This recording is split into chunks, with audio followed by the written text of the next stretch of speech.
Muito boa noite, prezados amigos da FESA.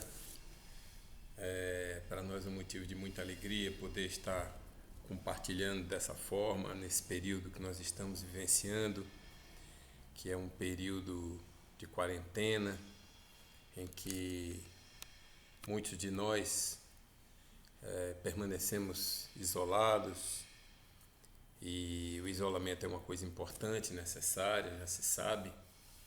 Precisamos atender às exigências governamentais, do Ministério da Saúde, enfim. Sabemos também que todos esses acontecimentos que estão acontecendo no nosso planeta, eles têm uma finalidade. Todos os espíritas sabem, já leram a lei de destruição, já leram sobre as catástrofes e devem ter visto que Deus, segundo a resposta que os espíritos dão a Kardec, qual é a necessidade, por que acontecem esses fenômenos, né, que colocam a humanidade em provação, e os espíritos respondem que é para que a gente evolua mais rápido, para que a evolução aconteça mais rápido.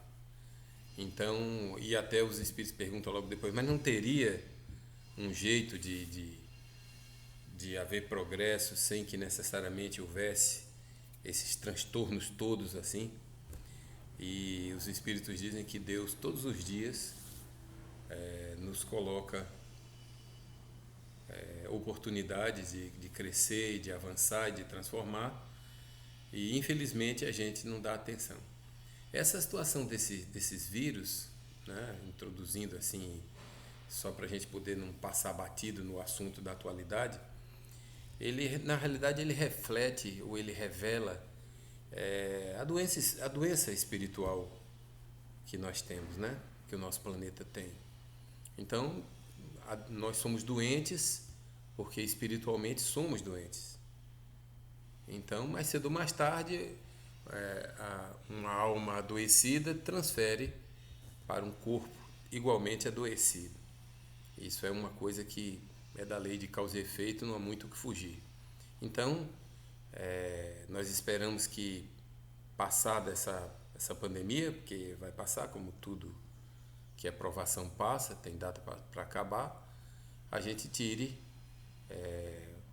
o partido, que a gente tire o aprendizado que todos nós devemos tirar como espíritas, que nós temos que crescer com as dificuldades, nós temos que entender os dramas, e cada um deve entender o quanto esses últimos dias têm afetado no seu modo de vida e o quanto isso vai significar crescimento, transformação, percepção, né, das dificuldades que estão acontecendo. Às vezes a gente acha que nossa dificuldade está sendo a maior, entretanto nós vemos logo ao lado pessoas passando por muito mais dificuldade. Um grande número de pessoas que perdeu entes queridos, nós já vamos aí com 16 mil desencarnações aqui no Brasil, né? Hoje, no dia 16, né? A vantagem que tem de tratar das questões assim são essas, né? Que a gente já pode checar as coisas tudo na base do computador, dia 18, né? Então, hoje, dia 18, já são 16. Eu tive olhando no cadastramento mundial, nós temos quase 5 milhões de pessoas contaminadas e 6,6% dessas pessoas vieram a óbito. Então, é um número considerável de desencarnações, né? E isso tudo coloca a gente muito para pensar. Mas na noite de hoje nós temos um objetivo que está contido no capítulo 20º do Evangelho segundo o Espiritismo. Todos os assuntos têm sua ligação, sua conexão. E trata-se dos trabalhadores da última hora, que é um capítulo que às vezes as pessoas comentam por cima, passam por cima, mas como toda parábola de Jesus, como todo ensinamento de Jesus, eles têm uma profundidade ímpar. Não é? Não se trata de uma figuração, de uma ilusão, de uma coisa desconectada da realidade. Até porque todos nós sabemos que Jesus tinha aquela percepção de usar os elementos da ocasião, né? Então ele falava de vinha, ele falava de oleiros, falava de gente que trabalhava no barro, falava dos pescadores, usava sempre a pesca, os peixes como uma figuração, e as suas parábolas eram sempre marcadas por esses pontos fixos, né? Que tornavam possível o pleno entendimento, ou pelo menos a percepção de cada um, né? A parábola tinha essa característica, cada um interpretava com a sua maturidade. Então, os trabalhadores da última hora é uma história interessante, está narrado no capítulo 20 de Mateus, porque diz que o senhor da vinha saiu e ele procurando trabalhadores para a sua vinha, não é? E ele encontrou algumas pessoas logo na primeira hora, logo cedo, né? E quando ele os encontrou, ele perguntou se eles queriam trabalhar e prometeu a eles pagar um denário, uma moeda. E depois disso, não se sabe direito se ficou incompleto o quadro ou se era era natural que ele fosse procurar mais trabalhadores. Ele saiu às várias horas do dia, né? Dá a entender que ele saiu de 9 horas, saiu meio-dia, saiu 3 horas da tarde e até saiu já no final da tarde procurando trabalhadores e foi encontrando trabalhadores a cada hora e foi chamando e dizendo que lhes pagaria o que lhe coubesse, né? Ele só acertou a hora realmente com o primeiro que ele contratou logo cedo. Quando terminou o dia, ele chamou todos os trabalhadores e começou a pagar dos que ele tinha contratado por último. Então, os que ele contratou de 4 horas da tarde, 3 horas da tarde, meio-dia, 9 horas da manhã. E quando chegou no trabalhador que ele contratou logo cedo, esses trabalhadores esperavam que o salário deles fosse diferente do prometido. Porque, afinal de contas, ele prometeu uma moeda para eles, mas eles viram que o Senhor estava pagando um denário a todos aqueles que tinham sido contratados mais tarde. Até aquele que só trabalhou 2 horas, 3 horas, o que trabalhou 5 horas, o que trabalhou 6 horas. Esses que trabalharam menos tinham recebido um denário. Então, os trabalhadores da primeira hora esperavam chegar e dizer, não, nós chegamos cedo, nós estávamos aqui desde manhã, trabalhando o dia inteiro e é claro que ele não vai nos pagar. Já esperavam que não fossem receber apenas um denário. Mas, para surpresa deles e decepção, eles receberam o denário. E eles entraram na argumentação, né? Senhor, o negócio aqui não está muito certo não, né? Nós trabalhamos o dia inteiro, aguentamos o rojão do dia inteiro, e o Senhor nos pagou um denário, e esse pessoal que trabalhou tudo menos, que vieram depois, o Senhor pagou o mesmo denário. Então, tá, aí tem uma coisa errada aí, a gente deveria receber mais, porque nós trabalhamos mais. E foi aí que o Senhor, né, da vinha, ele colocou outro critério, né, ou pelo menos introduziu um outro critério no sistema de avaliação monetária dele. Ele disse, o que foi que eu combinei com vocês? Eu não acertei com vocês que pagariam um denário? Ele se acertou, ele disse, aqui está o denário, eu não estou devendo nada a vocês. Você não tem absolutamente nada a ver com quanto eu estou pagando aos outros. O dinheiro não é meu? Eu posso pagar do jeito que eu bem entenda. A vocês eu prometi um denário, aqui está um denário que eu prometi. Ponto final. Vocês estão bem pagos, sejam felizes.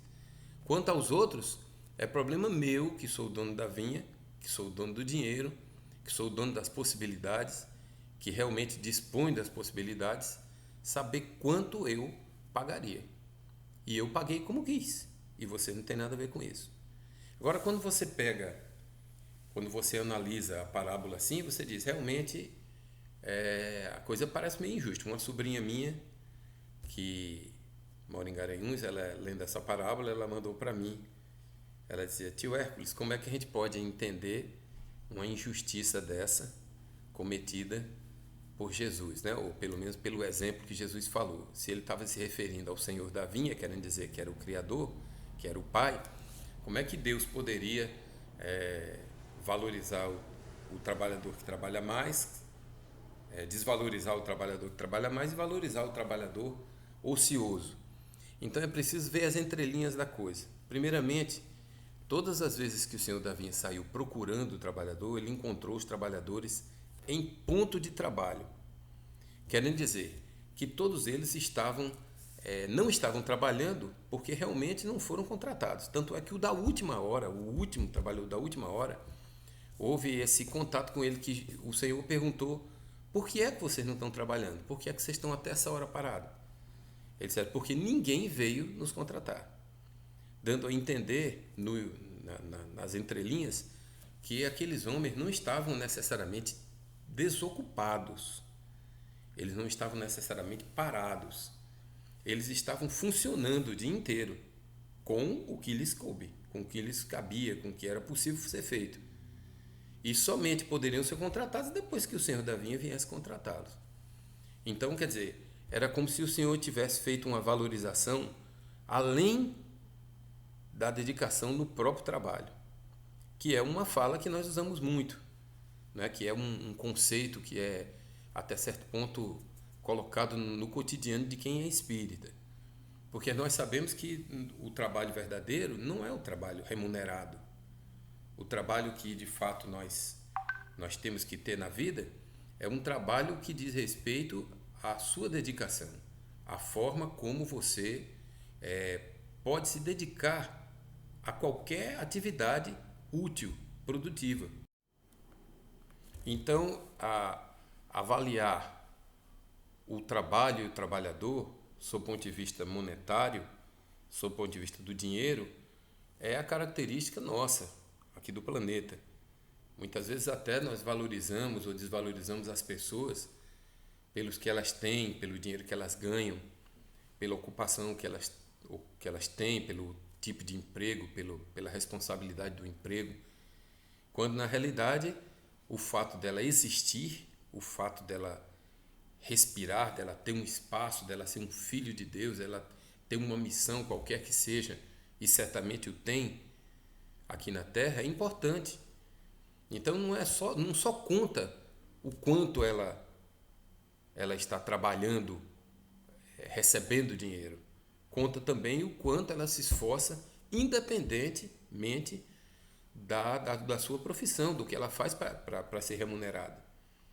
Isso, inclusive, embasa, né, a tese toda da doação, do voluntariado, de quão importante é você ocupar o seu tempo fazendo bem. O quão importante é você ocupar seu tempo se dedicando ao próximo. Você não perdeu tempo. Você não desperdiçou tempo. Você poderia sim ter desperdiçado tempo. Dá a entender mais ou menos assim na parábola de que uma pessoa que passou o dia todo em crimes, em bebedeiras, em farras, ela nem sequer estava procurando trabalho. E quando o senhor da vinha passasse oferecendo a oportunidade, muito provavelmente ela não pegaria. E se pegasse, talvez nem sustentasse as poucas horas que fosse trabalhar lá na vinha. Porque ela não estava preparada. A gente costuma dizer que não existe sorte. Tem gente que diz assim, sorte, né? Não sei se vocês conhecem a história de um empresário que divulgou que tinha 5 vagas na empresa dele e pediu para o RH, no setor de recursos humanos, fazer um levantamento, né, e conseguir essas 5 pessoas. E quando vê, o chefe do RH chegou para o patrão e disse: patrão, é o seguinte, nós abrimos a boca, infelizmente o desemprego está grande e eu estou aqui com 500 currículos, todos atendendo às exigências que foram colocadas pela empresa. São 500 currículos. Então, o único jeito de selecionar, o único jeito de saber se esses currículos, tirar daí 5 pessoas, é o senhor lendo cada currículo e encontrando um item que o senhor perceba que dê motivo de justificar, de desqualificar 450 pessoas. Porque aí tem 500 e 450 não, 495 pessoas. Porque a gente não consegue, eles todos são muito qualificados. Aí disse que o patrão chegou e disse: pega as 5 de cima. Aí ele pegou as 5 de cima e disse: pode dispensar o resto. Ele disse: mas o senhor não vai nem olhar os outros currículos. Não, na minha empresa eu só quero gente que tem sorte. Esses 5 são muito sortudos. Então pronto, eu quero esses aí. Pronto, acabou-se. Então, fechando um parênteses, a gente sabe que sorte é você estar preparado na hora que a oportunidade surge. Não existe o sortudo desqualificado, despreparado. Aí você, durante o período da sua quarentena, o que você tem feito? Assistindo lives? Assistindo shows de sertanejo, de forró, de MPB? Não que não sejam boas as lives, mas é isso, é assim, toda noite tem. Você se ocupa disso o tempo todo? Leu algum livro?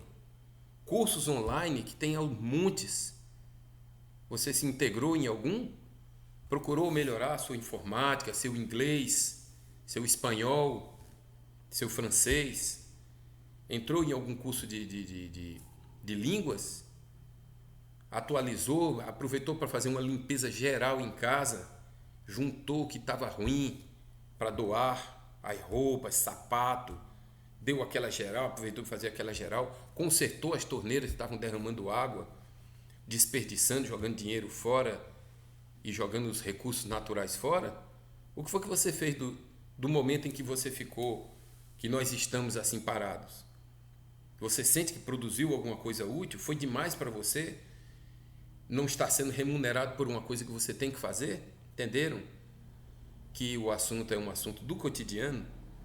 É um assunto... Tem uma frase de Milton Nascimento, numa música dele, que me escapa agora o nome, mas eu nunca me esqueço da frase: abelha fazendo mel vale o tempo que não voou. Eu sempre achei muito bonita essa frase, porque diz assim, né? A abelha fazendo mel, enquanto ela está fazendo mel, compensa ela não estar voando. Quer dizer, a vida não é feita somente de uma única atividade, não é? de uma única coisa que você faz para dizer que tem aquele sucesso.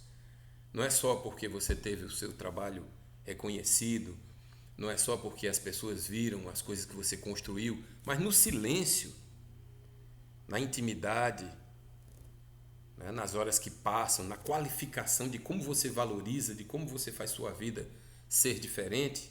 Eis o grande ponto. O trabalhador da última hora é o trabalhador mais qualificado. É o trabalhador em que se percebe em que ele utilizou o tempo dele em que ele não tinha sido chamado de uma forma útil, de uma forma ativa. Né? Ele encontrou uma fórmula de se justificar além do salário que ele tem, além do que ele ganha. Então muita gente se admira, diz: puxa vida, pai, fulaninho trabalha tanto e ainda tem tempo de se dedicar ao centro, ainda tem tempo de se dedicar aos moradores de rua, ainda tem tempo de se dedicar a fazer sopa, ainda tem tempo de cuidar de enxoval, ainda se dedica, educa, ainda cuida de uma creche, ainda faz campanha por creche, ainda mexe com adoção, ainda mexe com não sei o quê. Como é que a pessoa consegue isso? Não consegue isso durante o trabalho, não. Consegue isso nas horas vagas. E no mundo espiritual, mais interessante ainda, a obra de André Luiz praticamente foi escrita nos horários vagos de André Luiz. As tarefas de atividade de André Luiz ele pouco descreve. As atividades na Câmara de Retificação e em outros setores que ele tenha trabalhado lá eram do cotidiano dele. Depois é que ele vinha fazer as conexões com a gente aqui da Terra e gerar os livros, pelo menos os 11 livros que foram de descrições. No tempo vago, né? Sem estar fazendo mel, valendo o tempo que voou. E quantos pais de família, né? Quanto, por exemplo, em vez de dizer, não vou ter tantos filhos, vou ter um filho ou 2 para poder sobrar mais tempo para mim. Mas se ele tivesse 6, 7, 8, né? Como antigamente acontecia, aquele pai de família aquela mãe de família ficavam dentro de casa cuidando dos meninos, inteligentes às vezes, capazes de voar pelo mundo inteiro, mas como iam voar? Se tinham aquela quantidade de filhos para cuidar. Então, às vezes você não faz uma coisa e faz outra, mas compensa. Essa grande história com relação ao tempo, a valorização do tempo. As coisas do tempo. Também há uma outra característica nessa passagem dos trabalhadores da última hora, quando se refere de que os trabalhadores da primeira hora teriam sido os profetas Moisés, né? E que desses trabalhadores da primeira hora nós teríamos evoluído até chegar aos trabalhadores da última hora, que seríamos nós, os espíritas. Isso muito mais se baseando naquele princípio de que muito será pedido a quem muito foi dado. Porque nós somos os herdeiros dos conhecimentos dos primeiros, dos segundos, de todos os que vieram antes da gente. Nós temos o conteúdo, a experiência que foi vivida, sofrida, às vezes até com o próprio sacrifício das vidas, né, daqueles primeiros homens, e hoje nós somos os homens dotados de inteligência, de tecnologia. Nós podemos falar com uma certa tranquilidade sobre ciência. O espírita já vira um pouco meio cientista, já vira um pouco meio questionador, né? Nós somos aqueles que a nossa crença ela tem que ser muito bem batida para chegar a ser uma convicção plena. A gente debate, a gente argumenta. Então, uma característica dessa não se acha em todo canto, mas coloca os trabalhadores da última hora com uma responsabilidade maior. E aí, se a gente somar a primeira interpretação, a gente vê qual é a responsabilidade maior? A responsabilidade de fazer o que temos que fazer aqui na Terra, no sentido profissional, no sentido de garantir a nossa sobrevivência, mas também o depois disso.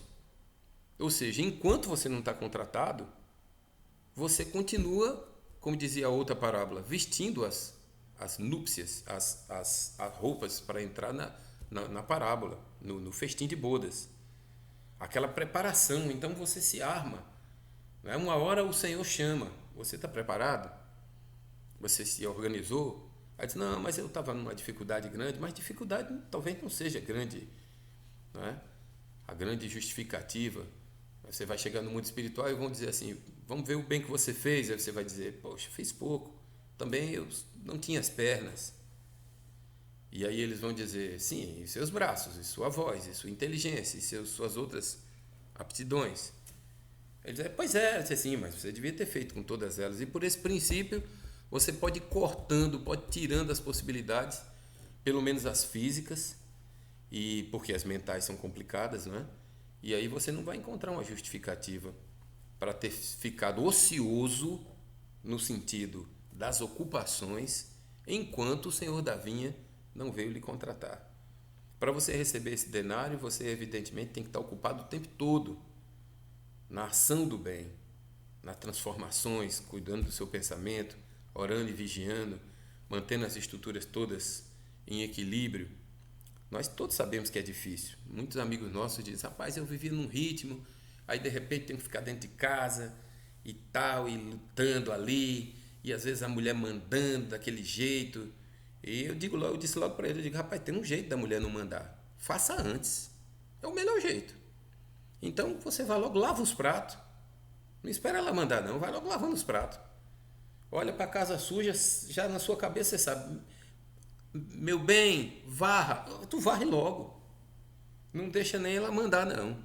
É o único jeito de não deixar a mulher mandar, é assim, vá logo antes e faça. É aprendizado da quarentena. É estando ocupado para não deixar a cabeça desocupada. Agora, é um raio-x interessante de como nós nos afastamos da paz para uma leitura. Né? Porque você, para ler, você precisa ter a tranquilidade, a paz, separar o momento de ler. Às vezes você tem que ter até um local para ler. Né? Porque a gente cria um dia a dia tão agitado que qual é a hora que você vai ler? A hora que você tem um pouquinho de paz, liga a televisão para assistir as mesmas notícias. A repetição das mesmas notícias. A mesma notícia, às vezes, aumentada um pouco, diminuída, a mesma notícia. Né? Mas a paz, para você dizer assim, vou dedicar um tempo aqui à leitura. Muito complicado, temos lido muito pouco, meditado muito pouco. O tempo é que tem sido o nosso grande desperdício. É verdade que temos tempo demais. É verdade que se a gente olhar diante da eternidade, os próprios espíritos dizem, isso é muito pouco, comparando o tanto de tempo das múltiplas encarnações que todos nós temos. Mas ele é assim, é estranho por isso, porque é a verdade que a gente tem muito tempo e às vezes a gente pensa que tem pouco tempo. Porque quando você começa a colocar qualidade no tempo, você começa a ver que não pode desperdiçá-lo. À medida em que você não coloca nenhuma qualidade, você diz assim, vamos deixar deixa rolar aí, sabe Deus quando, sabe Deus em que ocasião eu resolvo isso, né? A questão do perdão que a gente fala. Mas não é que eu tenha não é que eu pense mal com relação às pessoas. Fulaninho, por exemplo. Mas eu só quero que ele fique para lá, desde que ele não cruze meu caminho. Mas eu não quero o mal dele, não. Aí o cara diz, mas você perdoou? Eu disse, não, deixa o tempo rolar aí para ver. Então vai deixando aquele tempo de mágoa passando, né? Aquele tempo de rancor, aquele tempo de vindita, assim, de esperar uma oportunidade para dizer, tá vendo? Era certo que isso ia acontecer. Então, você já tá, o teu tempo fica sendo um tempo saturado de energias negativas, né? Fica aquele tempo que não tem a qualidade de você dizer assim, vou gastar, meu tempo vai ser assim, uma coisa boa. Eu vou me dedicar. Eu vi muita gente agora nesse período de quarentena dizendo, se autoavaliando, dizendo, eu estou indo bem. Hoje de manhã eu consegui fazer uma aula, fazer não sei o quê e tarará. De tarde consegui fazer uma ginástica online, consegui não sei o quê, não sei o quê, não sei o quê. Ótimo. E de noite fizemos um evangelho e o dia está mais ou menos organizado. Ótimo. Está pronto para o Senhor quando vier lhe chamar para vir, a qualquer hora. Você está pronto para o que vem a acontecer na sua vida. Então, nós esperamos que os irmãos aproveitem esses dias. Pega o Evangelho segundo o Espiritismo, no capítulo 20. Tem lá a missão dos espíritas também, na sequência, exatamente falando disso, né? De que, já que nós temos esse tempo, né, o espírita não se desqualifica pelo fato de não estar sendo remunerado. É por isso que a gente não vê a aposentadoria com os mesmos olhos que as outras pessoas veem. É claro que aqui e acolá tem um espírita doido para se aposentar, né? Ah, tá, aquele jeito. Mas ele vai se aposentar do trabalho material. Ele vai se aposentar daquilo que dava a receita para ele, que ele vai continuar recebendo. Mas ele não pode de jeito nenhum se aposentar, no sentido da vida, né? Que a gente sabe que existem dois tipos de suicídio, aliás, tem até mais. Mas os dois principais são aqueles em que você tira a sua vida da forma espetacular que sai nas estatísticas, nos jornais, ou aquela forma de desistir da vida. E quando você desiste da vida é porque você está esperando a morte chegar. Então você se aposenta, no sentido geral da existência. Fica a cada dia esperando as coisas acontecerem até que a desencarnação apareça. É claro que esse tempo é um tempo ruim, é um tempo desperdiçado. Porque quando você hoje, né, se aposenta, sei lá, 60, 50 e poucos anos, 60, quanta produtividade você ainda não tem para fazer? Quanta coisa, como você ainda pode se candidatar a ser chamado, né, a ser convocado? Será que é preciso alguém dizer para você que você não pode virar aquele lerdo, aquele preguiçoso, aquele ocioso, que tem que valorizar o tempo, que tem que encontrar uma forma de se ajustar, se juntar com alguém? Bora agir, rapaz, bora agir. Às vezes a encarnação da alma, eu me lembro que Roberto Marinho começou a montar a Rede Globo com 50 anos de idade. O nosso codificador Allan Kardec veio conhecer a pesquisa espírita com mais de 50 anos. Então tem gente que acha que quando está chegando nesse limiar aí, 50, 60, já cumpriu sua missão e começa a ficar em casa, começa a ficar. Não é o fato local onde vai ficar, mas é como a cabeça vai ficar, como a disposição vai ficar. Comece a escrever. Escreva mensagens, ligue para as pessoas. Entenda que você tem um papel. E o papel além da contratação. Além daquele momento em que você foi contratado. Você foi chamado para vir. Mas se não foi, você continua útil. Porque você vai receber o denário, como se estivesse trabalhando. Tá certo? Então esperamos ter sido claros na nossa colocação. Um abraço a todos os amigos da FESA, muita fé, muita coragem. E nós temos plena certeza que daqui a uns dias a gente volta a nos encontrar, nos abraçar. Esse negócio de não abraçar o povo, entrar dentro de casa e não poder dar um abraço em mamãe, tá sendo um negócio fogo, viu? Conversar com o papai, chega perto do papai e dá logo uma continência assim lá de longe. É um negócio que não tem conversa, que às vezes um abraço ocupa ou substitui 10 mil frases, né? Então, deixar de dar um abraço na véia e no velho não tá moleza, não. Mas eu acredito que é melhor você segurar os abraços para depois do que não poder mais abraçá-los, né? Então, a gente se convence de que estamos caminhando, estamos mais perto agora, né? Acredito que estamos nos aproximando aí da melhoria, né? Passando desse chamado pico aí da curva, e as pessoas já estão se ajustando. Algumas pessoas contraíram nem sintoma tiveram, né? Nem sabem que tiveram. E como outros vírus que nós tivemos na humanidade, né? Graves, né? Que tiveram muito mais mortalidade, como a ebola, como a gripe espanhola, que mataram muito mais pessoas proporcionalmente. E nós vamos superar, terão outros vírus depois, né? É bom que a gente fique sabendo que esse aspecto dos vírus, que aliás é um estudo à parte, porque os vírus eles são estruturas muito sensíveis ao pensamento. Você pode, segundo André Luiz, você pode reforçar o seu sistema imunológico com orações e preces, com vibrações, com mentalizações. E essas energias todas, elas afetam os organismos primitivos, como é no caso dos vírus. Então, isso aí é claro que é um estudo à parte, né, coisa para a gente conversar, mas existem casos interessantíssimos, né, de recuperações, só baseados em prece, em orações. Enquanto a vacina não aparece, definitiva, vamos usar esse recurso milenar da oração e da prece por nós e por todos os que padecem. Muita paz e que Deus nos abençoe.